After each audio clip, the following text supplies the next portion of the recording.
you have a fascinating backstory. And I think fascinating is probably a bit of a trite word to use for it, because it probably wasn't that fascinating while you were in it growing up. You had a pretty rough childhood, and it obviously steeled you for what was ahead. But do you want to talk? I think one of the best, as I did my research getting ready to have you on, one of the best things that I saw in your story was something that's hidden, a little clue that's hidden in your social media handle.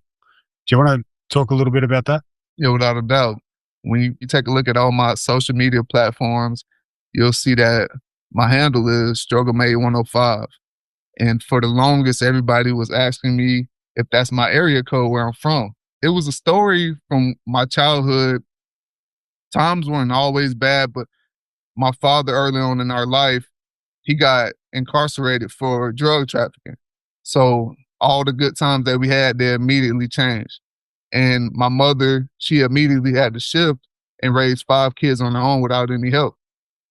And we had our ups and downs, but one thing she always prided herself on was making sure that we had at least something to eat on the table, whether it was just a piece of bread or whatever it may be.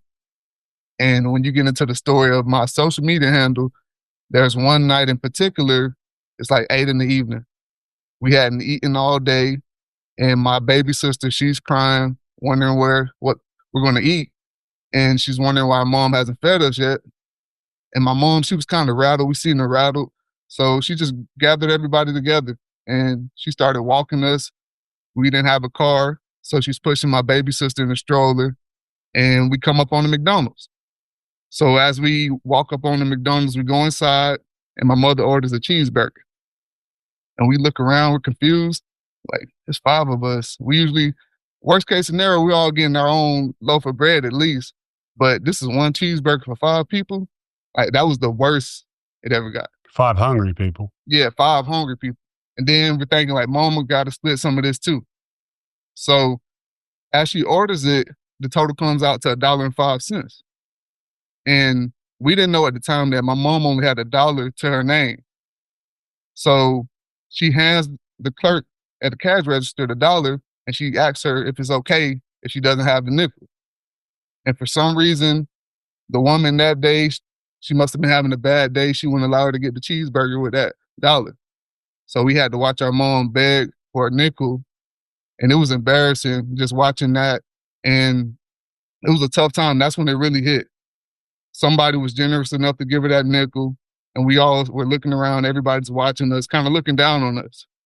And we walked outside. My mother walked us outside, and she just started slicing it up into 5 pieces.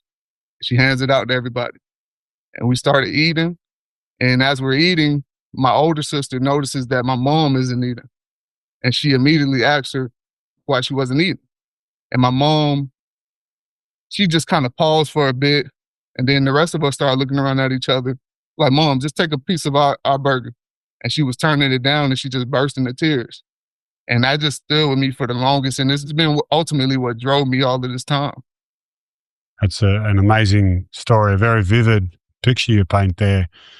And if that doesn't tug at the heartstrings, then nothing will. The picture of the family of 5 sitting out there with just mom and eating bits of a cheeseburger. What part of America did you grow up in, Freddie? Where was that? We're in Florida. In Florida? I'm in Florida right now. I actually was picturing a McDonald's in Florida that I drove past just this morning as you told that story. And so that would sear itself into your memory and into your heart and into your gut. Like that's a very strong experience that you went through. What do you think when you say struggle made 105? So the 105 definitely refers to the $1.05 at that cost that your mom didn't have. But when you say struggle made, what does that mean to you? Everything that I've been through in my past, all the struggles, all the obstacles, they built me and they made me into the person that I've become today. At the time, I didn't know I was going through them, but they made me stronger. They made me wiser, and they built me for the journey today. And I truly believe that I'm exactly where I need to be at times. I didn't know why it was happening. I was like, God, come on now. Like, I thought this was for me, but it's prepared me for this moment to come back and impact lives. And that struggle, coming through that struggle, prepared me for this moment. So when I do face obstacles, I can push harder. I won't quit. So I appreciate every single struggle. I appreciate the good times. I appreciate the bad times because they made me the man that I am today. Really cool. So you're effectively saying you were made by the struggle, Yeah, without a right? doubt. Yeah. And so tell me one thing that stands out to you besides that story in the parking lot of the McDonald's in Florida. Besides that story, like what is a lesson that you learned as you went through that you took, let's say, to the next step? Because a lot of people who I interview here who talk about the fact that, yeah, times can be tough and they can be shit, but often that will be what sets you up for the next challenge that you're going to face. So as you go from being a child in that, living in poverty and seeing what you see, learning what you learn from life, dealing you that hand, and you arrive at Florida State, right, one of the most celebrated football schools in the country.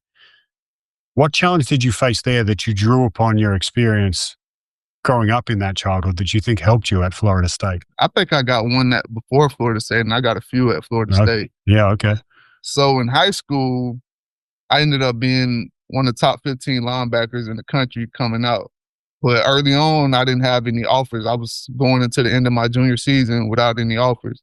And I was wondering where they were going to come from. I was one of the top looked at guys in my area, so I thought they were going to come at some point. Second to last game of the season, I break my leg. I break my fibula, my ankle. I lose all the cartilage in my ankle, and I fracture a few bones in my foot. And I go to the hospital, and they tell me that my career is over. I'll never play again. So in my mind, it just was hard to register because at that moment when I told my mom when we were younger and I saw her do what she had to do with that burger, I made a promise to her early on. I was like, Mom, I'm going to make it to the NFL.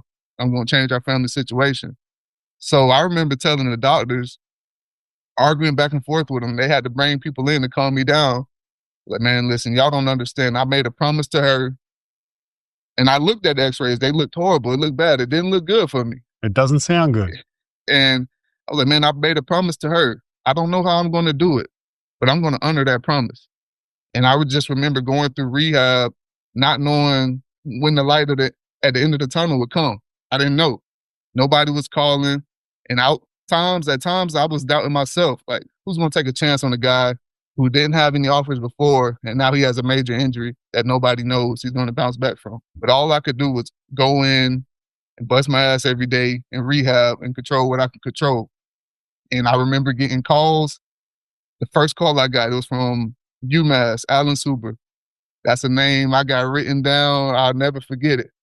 I'm sitting on my bed, my legs elevated every day. I have to go chill and keep my leg elevated after rehab. And I was like bedbound for like 4 to 5 months before I go back to school. I'm being homeschooled and everything. He reaches out to me. He says, I looked at your film. We saw the injury, but we think you're going to bounce back. We're going to take a chance on you. I just remember crying tears and like, man, I got an opportunity to chase my dream even further. But it was in the midst of that darkness where there were times where I wanted to give up. Everybody was telling me to give up, but I continued to push forward. I continued to fight. And I think that all came back from some of the struggles I faced when I was younger.